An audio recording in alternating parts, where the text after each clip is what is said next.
이 말씀이 더 전해지는 것이거든요. 네, 여러분, 앞으로 찬양 부를 때 얌전 빼지 마세요. 얌전 빼면 얼마나 얌전하겠어요. 저는 그렇게 생각합니다. 제가 진짜 어디 가면 박수도 안 치고 찬양도 안 따라 부르고 그게 얌전해요. 사람들이 저를 얌전하다고 그럽니다. 지방에서 아무도 나를 쉽게 대어들 않아요. 근데 그게 좋은 거 아니에요. 천국 가서 주님 앞에 우리가 얼마나 얌전 빼겠어요. 그렇잖아요. 자, 앞뒷분 평안에 인사하는데 다정하게 인사합니다. 반갑습니다. 건강하십시오. 은혜 받으십시오.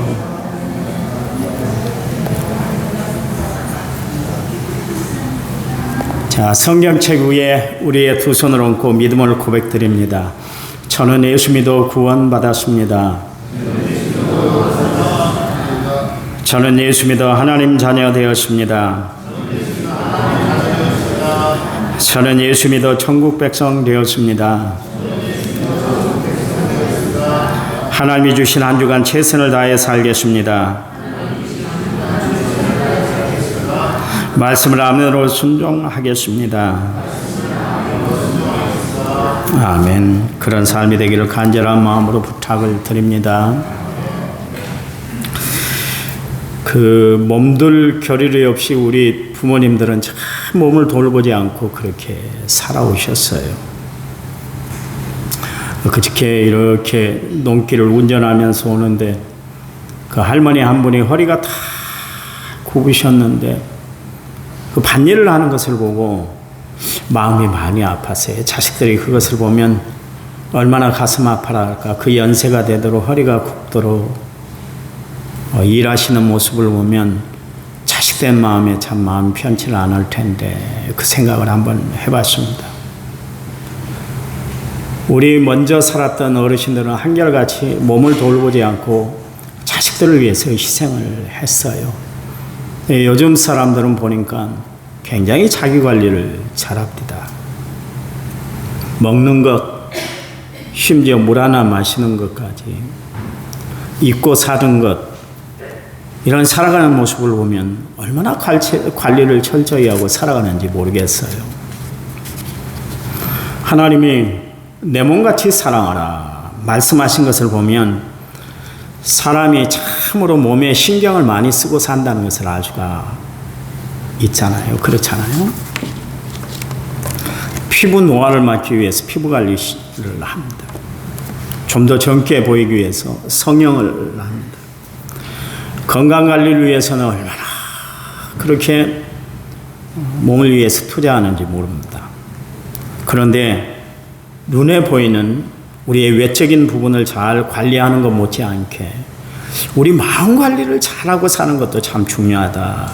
그런 이야기입니다. 특별히 성도들은 마음 관리를 잘하고 살아야 될 줄 믿습니다. 어떤 마음을 품고 살아가느냐가 참 중요해요. 그래서 잠언 4장 23절 말씀에 무릇 지킬 만한 것 중에 더욱 내 마음을 지키라. 생명의 근원이 이에서 납니다. 그렇게 말씀을 하고 있습니다. 마음 지키기가 참 힘든 세상에 우리가 지금 살아가고 있잖아요. 그래서 그런지 이 말씀이 마음에 와닿는 말씀이 되고 있습니다.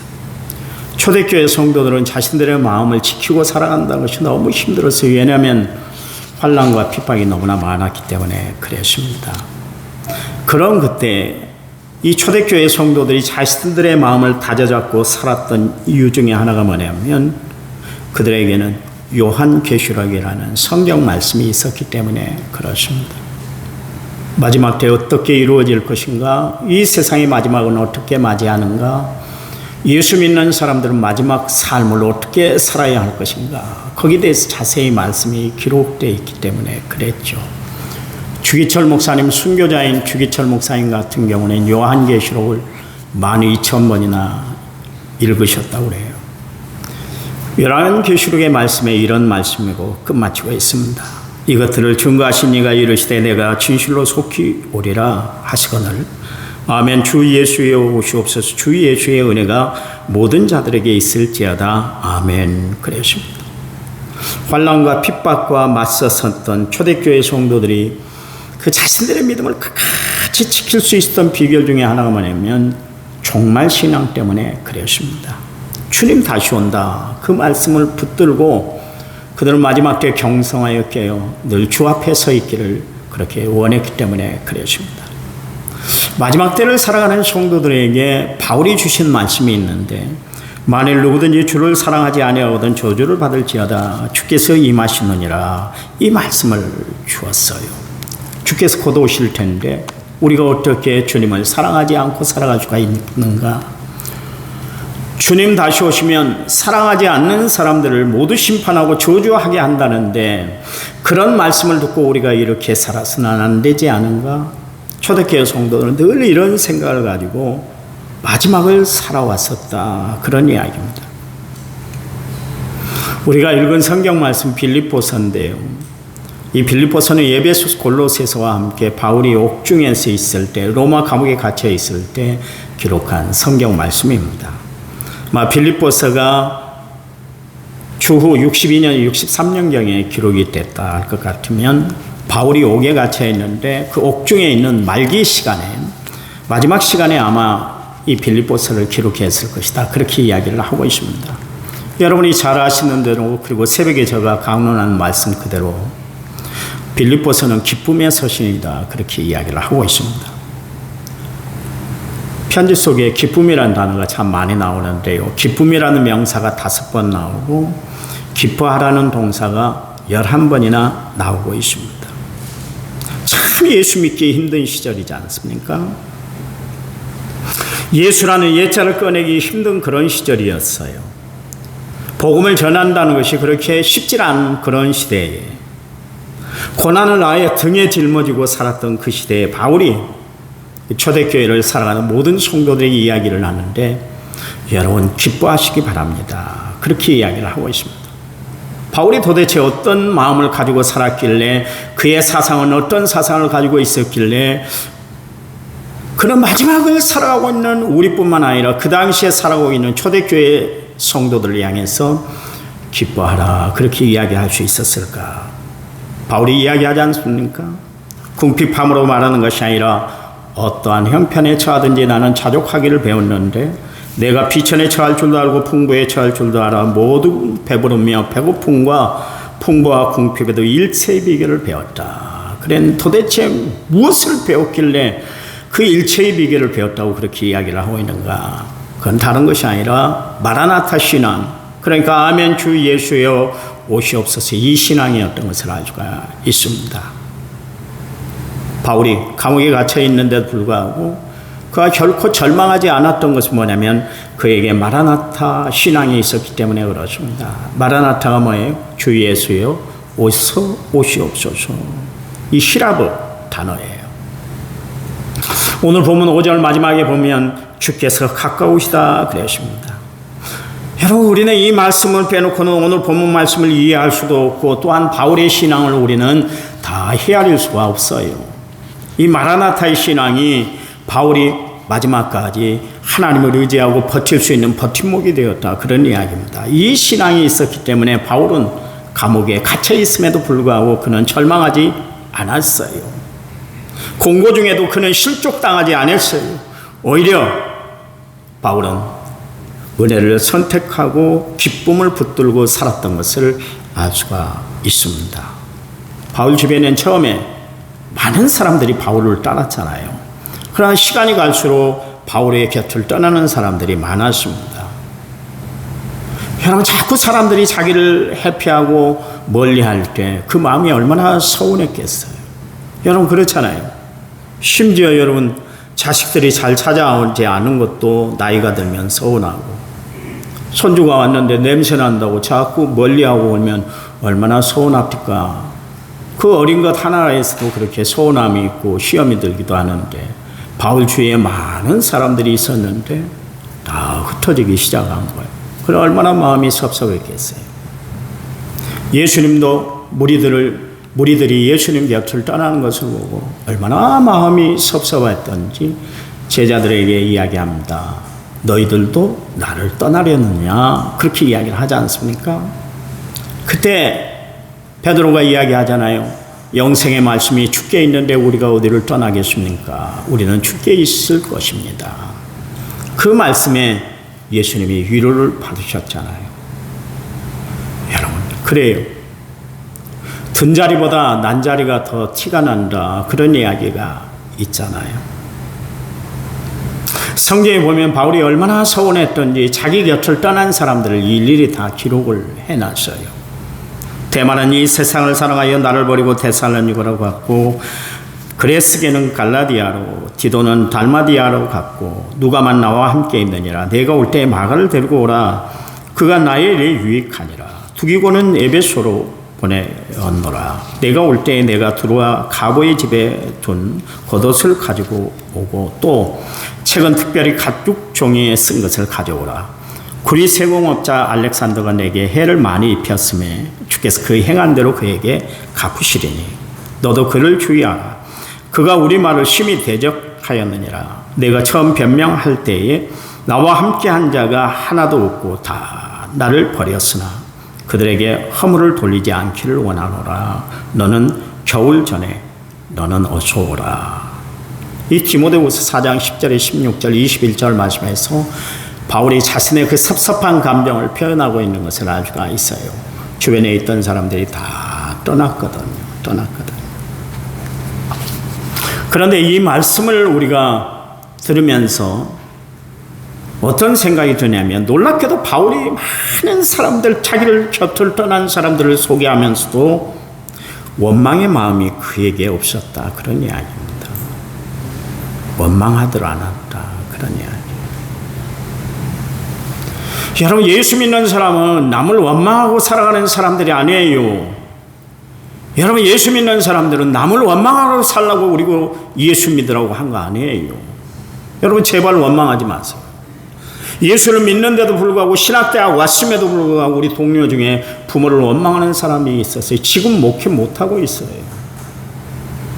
아빠가 장모님이고 어머님이 권사님인데도 불구하고 매번 원망해요. 더 좋은 장로님, 더 좋은 엄마를 만났으면 자기가 출세했을 것이라고 그런 이야기를 해요.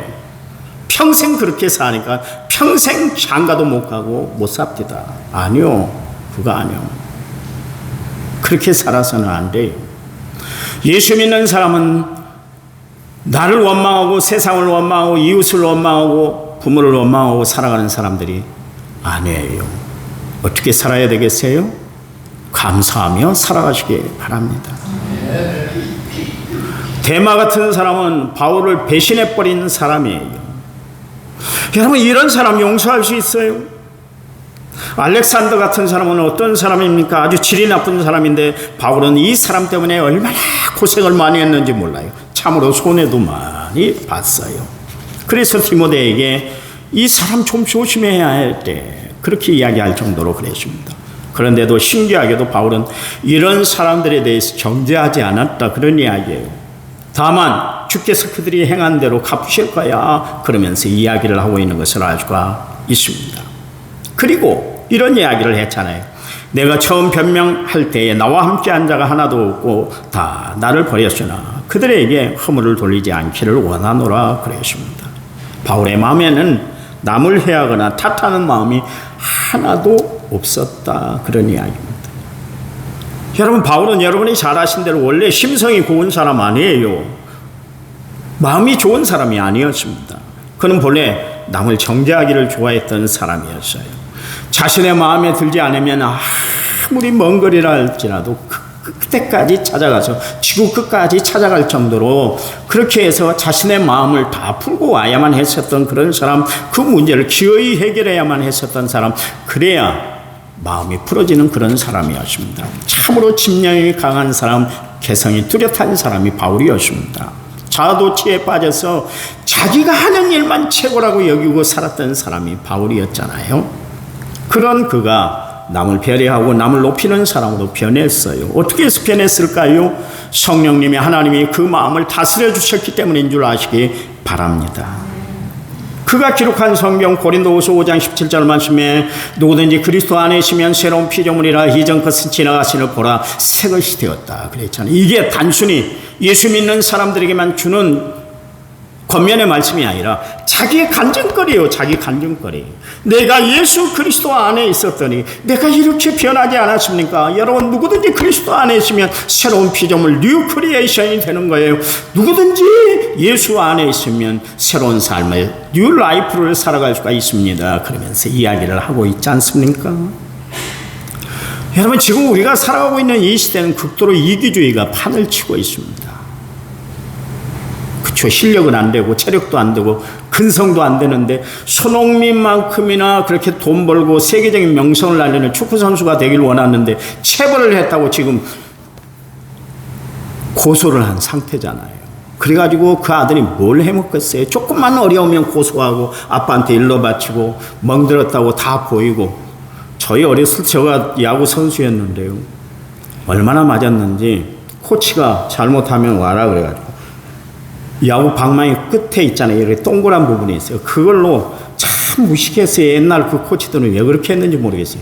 엉치표 있잖아요. 엉치표 거기를 툭 때려요. 자지러져 죽어요. 그래도 한 말도 못했어요. 요즘 애들은 말도 못하겠어요. 말도 못하겠어요. 왜 이런 시대가 됐을까요?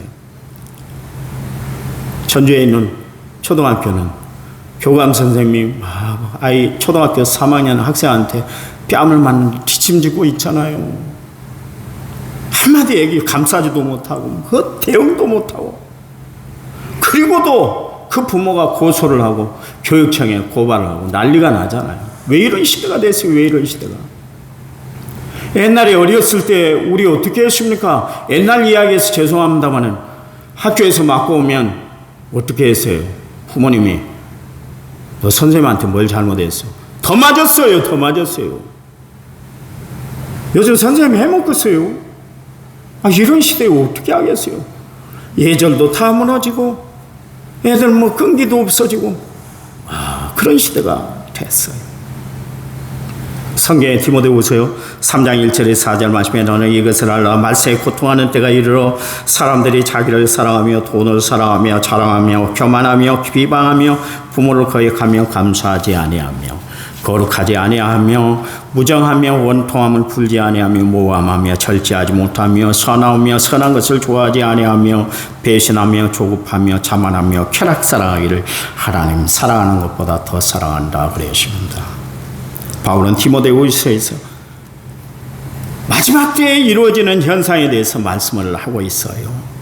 모든 사람들이 프로이드가 이야기한 슈퍼에고에 다 빠져서 그렇게 살아가고 있는 것 같아요.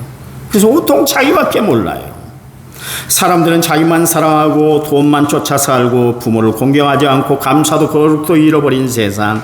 그래서 무정하고 원통해하고 모함하고 절제가 없고 갈수록 사람들이 사나워져 가고 배신을 밥 먹듯 하고 조급하고 참지 못하고 도리어 쾌락은 얼마나 사랑하는지 자기 생명을 바꿔 삼아까지 가면서까지 그렇게 자기 쾌락에 빠져서 살아간다 그렇게 이야기를 하고 있습니다. 요즘 여러분 이웃이 있습니까? 이웃 간에 정이 있던가요? 직장에서는 서로 상생하는 관계가 아니라 서로 경쟁의 상대가 되어서 서로가 믿지 못하는 가운데 다 신앙생활을 하고 직장생활을 하고 있잖아요. 언제 누가 나를 치고 올라갈까 늘 염려 가운데 직장생활을 하니까 뭐 마음 편할 수가 있겠어요. 사람들이 이렇게 마음의 여유가 없이 살다 보니까 안악한 모습으로 사람들이 살아가고 있는 거예요. 그래서 세상이 갈수록 각박해지만 하는 것입니다. 조금이라도 사람들은 싫은 소리를 들으려고 하지 않습니다. 나밖에 모르기 때문에 그렇습니다. 남에 대한 배려도 관심도 없이 나만 위해 살아가고 있습니다. 이런 시대에 주님이 말씀하시잖아요. 관용하라. 관용하라. 너희는 마음을 넓히고 살아라. 그런 이야기. 그 은혜롭던 빌립보 교회 안에 문제가 하나 생겼습니다. 그것은 두 여인의 갈등 때문에 그랬습니다. 서로가 대립각을 세웠는데 도대체 양보하들 않는 거예요. 서로가 길을 팽팽히 맞서고 세워놓고 있었던 거예요. 그게 바로 유오디아와 순두계라는 이 두 여인들 때문에 교회가 잡음이 끊이질 않았어요. 이 두 여인 때문에 교회가 얼마나 시끄러웠던지 교회가 은혜가 되들 않는 거예요. 매일 가면 서로 못 잡아먹어서 막 으르렁거리고 서로가 편안한 모습을 보이질 않으니까 그 교회 나가는 사람들이 편하겠어요? 마음들 편하겠습니까? 그렇잖아요. 서로 협력하고 사랑하고 믿음 안에 온전한 교제를 나누는 그런 아름다운 공동체가 되어야 되는데 이 두 여인들 때문에 교회가 분열에 이르게 되었다. 그런 이야기입니다. 왜 그렇습니까?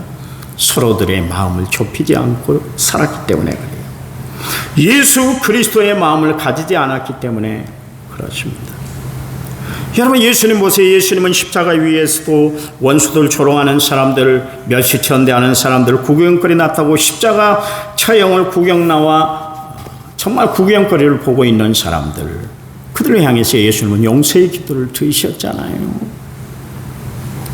그래서 바울이 이야기합니다. 너희 안에 예수 그리스도 예수의 마음을 가져라. 그 이야기를 하고 있습니다. 각박한 세상을 살아가는 우리가 품어야 할 마음이 어떤 마음이에요? 여러분, 예수님의 마음을 품고 살아가는 성도들이 되시기 바랍니다. 관용의 마음을 가지고 살아가는 성도들이 되시기를 간절한 마음으로 부탁을 드립니다. 관용의 마음을 가진 사람은 그 사람에게는 원수가 없어요. 왜냐하면 싸움이 이루어지질 않기 때문에, 남을 미워하지 않기 때문에, 남을 시기 질투하지 않기 때문에, 그 사람은 화평을 추구하는 사람이기 때문에 다른 사람들과 싸우들 않아요. 그리고 어떤 일이든지 이해하고 용서하고 받아들이려고 힘쓰고 애쓰는 것입니다. 바울이 예수 믿음으로 말미암아 이 관용의 마음을 가지고 살아가게 됐어요. 한 번은 바울이 좁아터진 고린도 교회 교인들을 향해서 이런 이야기를 했잖아요. 고린도후서 6장 13절 말씀에 내가 자녀에게 말하듯 하노니 보답하는 것으로 너희도 마음을 넓히고 좀 살아. 그런 이야기를 했습니다. 좁디 좁은 마음에는 넓은 아량을 그 안에 담을 수가 없어요. 그런 마음으로는 절대로 여유로운 삶을 살아갈 수가 없어요. 그래서 바울은 고린도 교회 교인들에게 당신들 마음속에 예수 그리스도의 마음을 품고 살아가시기 바랍니다. 그렇게 이야기를 했어요. 여러분, 우리 좁디 좁은 마음으로는 하나님의 그 크신 사랑을 우리는 다 담을 수가 없습니다. 그래서 여러분, 어떤 작업보다 여러분 마음에 정말 마음을 넓히는, 마음의 평수를 넓히는 작업을 하고 살아가는 성도들이 되시기 바랍니다. 여러분, 하나님이 주신 마음은 넓은 마음이에요. 예수님이 제자들에게 주셨던 꿈이 뭡니까? 그거는 예루살렘과 온 유대와 사마리아 땅끝까지 이르는 내 증인이 되라 말씀하셨잖아요. 이 거룩한 꿈이 제자들의 비전이 되었어요. 성도 여러분, 예수 믿는 사람들은 우리 생각과 마음을 뛰어넘어 이웃을 생각하고 더 넓은 세상을 바라보는 거시안적인 눈을 뜨고 살아가는 성도들이 되어야 할 줄 믿습니다. 그러니 우리가 마음을 정말 넓히고 살아 하나님의 그 큰 뜻을 다 담고 살아가는 성도들이 되시기 바랍니다. 우리의 눈을 크게 떠서 그래서 살아계신 하나님의 크신 비전을 바라보고 살아가는 믿음의 성도들이 되시기를 간절한 마음으로 부탁을 드립니다. 여러분, 좁아터진 마음에는 십자가의 은혜를 다 담을 수가 없어요. 오늘 예수 믿는 여러분 마음속에 그리스도의 넘치는 사랑을 여러분 마음에 담고 살아가고 있습니까? 하나님의 놀라운 사랑을 여러분 체험했습니까? 그리스도의 사랑은 조건 없이 아낌없이 모든 것을 다 주는 거예요. 그분이 예수님은 우리를 사랑하신다는 그 한 가지 사실 때문에 자신의 옥체를 저 십자가에서 다 터뜨렸어요. 그리고 아낌없이 물과 피를 다 쏟아 부어주셨어요. 그 은혜로 우리가 구원받았고 하나님의 자녀 되었고 천국 백성이 되었다는 것을 알기 때문에 우리는 그 은혜를 갚기 위해서 생명 바쳐 일하고 죽도록 충성하며 살아가는 성도들이 되어야 할 줄 믿습니다. 저는 우리 교회가 마지막 때 내 것을 나눔으로 넘치는 축복을 받는 그런 교회가 되길 간절히 소원합니다. 가끔가다 우리가 돕는 교회들, 작은 교회들, 시골 교회 있잖아요. 그 교회들로 방문하면 주보에 10명도 안 모이는 교회입니다. 주보에 우리가 돕는 선교사님, 우리가 돕는 교회가 있어요. 속으로 생각해요. 아니, 자기들도 어려우면서 뭐 남을 돕는다고 저러는 것이. 우리가 기껏 선교비 보내니까 또 선교비를 다른 데로 보내네. 그런 생각을 할 때가 있어요. 근데요, 왜 그렇게 보낼까요? 비록 숫자는 적지만 하나님의 은혜로 이렇게 교회가 세워졌고 교회가 운영된다는 사실 하나만으로 감사해서 그 교회보다 그 교회도 어렵지만 더 어려운 교회를 돕는 것이에요. 그 마음을 이해하니까 내가 오히려 그렇게 마음 먹었던 내가 부끄럽더라고요. 여러분, 우리가 조금만 마음을 넓히고 눈을 바로 뜨고 살면 우리 주위에 우리의 도움이 필요한 것들이 얼마나 많은지 몰라요. 성도 여러분, 이웃에게 사랑을 나누고 살아가는 성도들이 되시기 바랍니다. 기쁨을 나누는 은혜의 전달자의 삶을 살아가는 믿음의 성도들이 되시기를 간절한 마음으로 부탁을 드립니다. 그래요, 주 안에서 누리는 기쁨을 누리고 살아가는 성도들이 가져야 할 마음은 관용의 마음이에요. 그래서 5절 너희 관용을 모든 사람에게 알게 하라. 주께서 가까우시다 그랬습니다. 우리가 말하는 관용은 뭡니까? 박해에 대한 온유, 자신에게 손해를 끼친 사람에 대한 용서, 감정의 절제를 말하는 것이에요. 감정이나 원한이나 앙심을 품으면 마음의 평안이 그 마음에 자리할 수가 없는 거예요. 육지에서 제주도로 시집간 그런 처녀가 있었습니다. 여기저기 흩어져 있는 그 지인들과 친척들을 다 방문하기 위해서 인사차 찾아다녔는데 그때마다 만나는 분들이 이 세대에게 속았다, 속았수다 그런 이야기를 했어요. 세대기 그 말을 자꾸 들으니까 덜컥 겁이 났습니다. 아니, 나만 모르고 저 사람하고 내가 결혼을 했나 생각이 드니까 오만 가지 복잡한 일이 다 떠오르는 거예요. 내가 이래서 앞으로 결혼 생활이 이렇게 행복할까 그 생각을 했었습니다. 근데 나중에 알다 보니까 제주도 방언에 속았수다 이야기는 수고하셨다 그 이야기래요. 그 이야기. 그 말의 진위를 알지 못할 때는 화가 나기도 하고 실망스럽기도 해서 밤잠을 못 잤는데, 그런데 그 말의 뜻을 바로 알게 되니까 마음의 짐들이 다 풀어지게 되더라 그런 이야기입니다. 여러분, 사람의 감정은 얕고 흔들리기가 쉬워요. 어떤 이야기를 듣고는 밤새 잠을 못 자고 지척거립니다.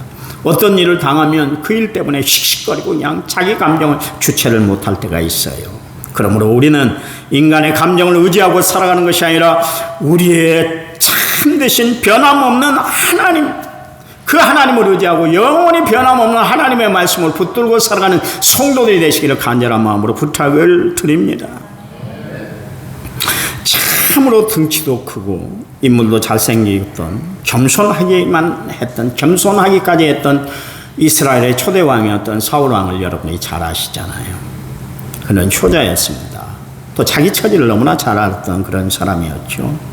그런데 그가 왕이 되니까 사람이 완전히 180도 바뀌어 버렸습니다. 골리앗을 물리친 다윗이 전쟁에서 돌아오니까 여인들이 노래를 불렀어요. 악기에 맞춰서 노래를 불렀는데, 환영가를 불렀는데 사울은 천천히고 다윗은 만만이란 노래를 듣고 나니까 갑자기 마음에 요동치기 시작했어요. 그리고 그 마음을 사단에게 딱 빼앗기니까 그의 마음이 좁아져서 다윗을 죽이려고 20년 동안 정치하는 것은 다 뒤로 치우치고 오직 다윗 잡는 일에만 온 정성을 다 기울였던 것을 알 수가 있습니다. 그의 남은 인생은 오직 다윗을 잡는 일에만 그렇게 혈안이 됐었어요. 여러분, 사울이 자신의 마음의 감정을 다스리지 못하니까 엉뚱한 사람이 돼버렸잖아요.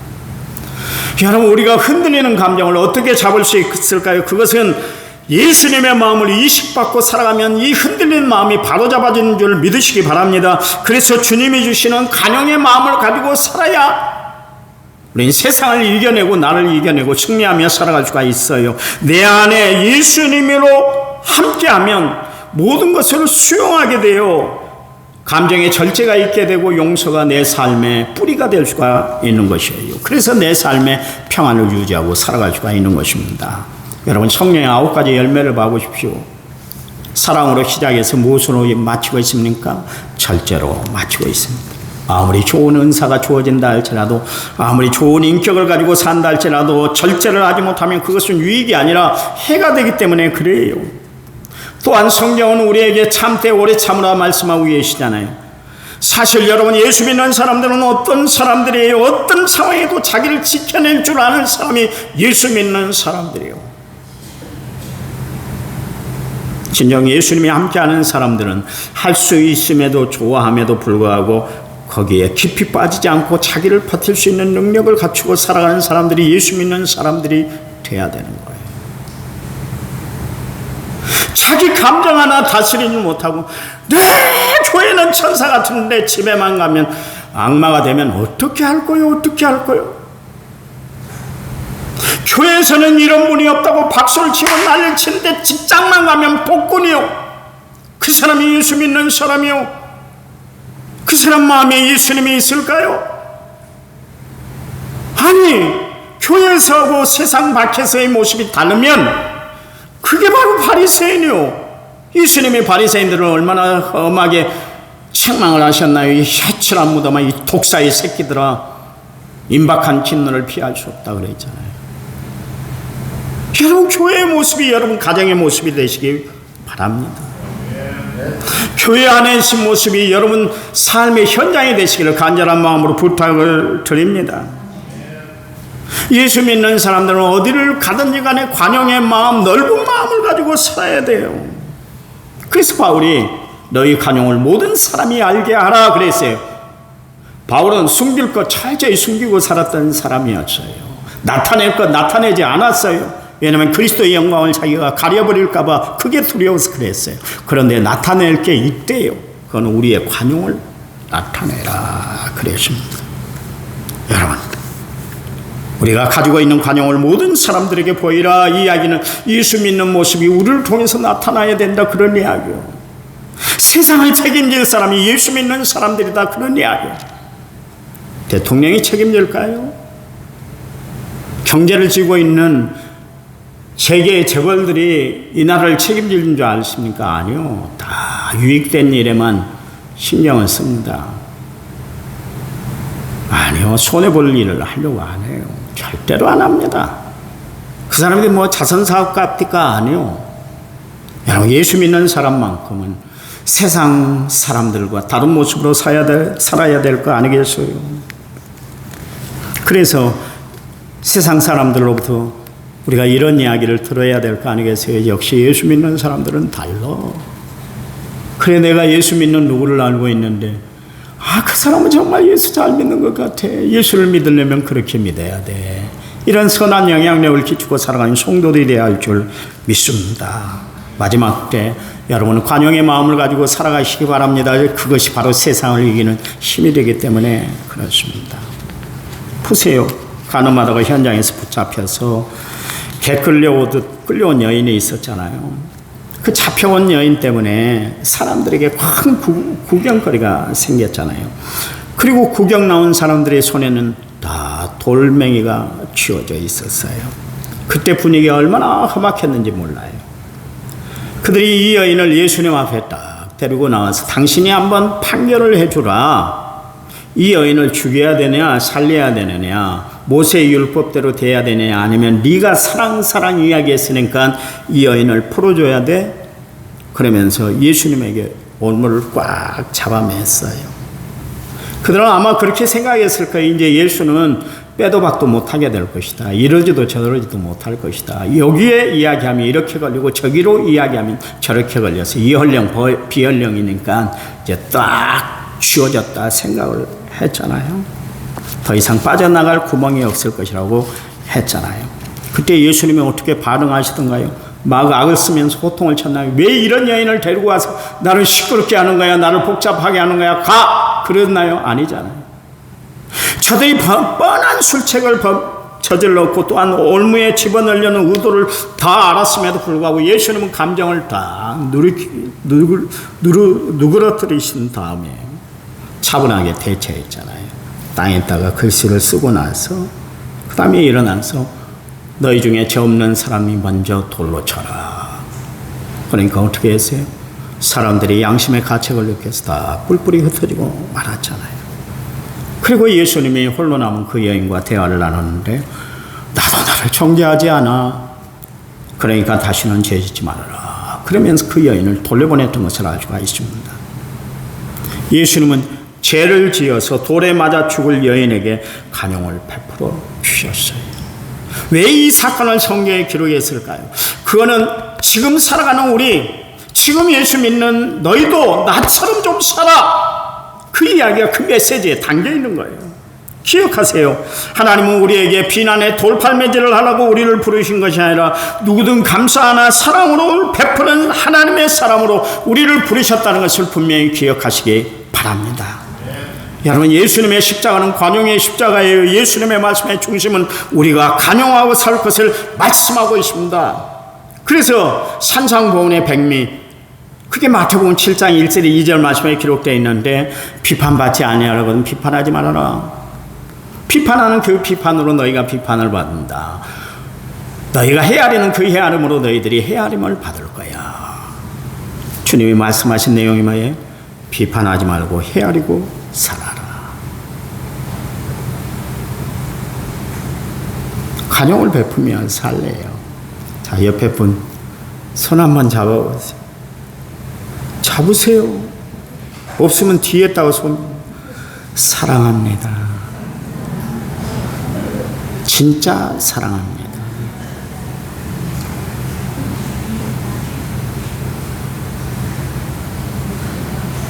여러분, 예수 믿는 사람은 어떤 사람이요? 결론입니다.